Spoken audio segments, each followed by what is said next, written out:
Ramazan hoş gördük. Oturma olar. Xeyr ola Ramazan. Üzümdə də çox baxsan, əşi, məni taxada görürsən. Yox, çoxdan görmüşəm. Amma indi tanımağa başlayıram. Bir mənə də görüm Tahiri tanıyırsan ya yox? Bu nə söz? Necə tanıyır? Bəs uşaqdan nə istəyirsən?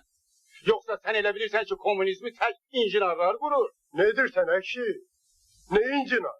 Sən deməmsən ki, injinar olmasa ona qız vermər, hə? Mən? Hə. Kimə? Tahirə?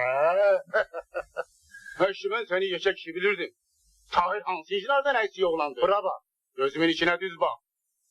Qudurub cızığından çıxma, ha. Balam mənim qudurmağım nədən görünür?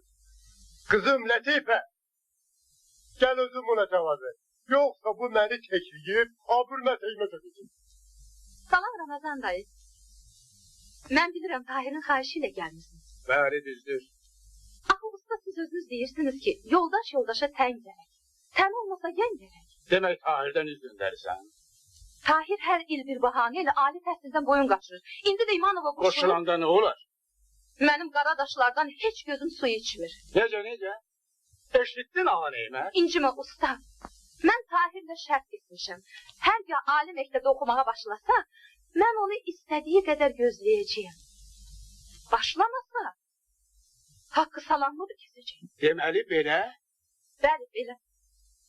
Qoca, yetim yaza çıxacaq, yamanlıq qışa qalacaq. Nə danışsan əşi? Tahir gec-tez ali məktəbi də qurtaracaq. Amma axırda siz peşman olacaqsınız. Sarabada. Ay Sarabada. Sarabada. Ramazan dayı.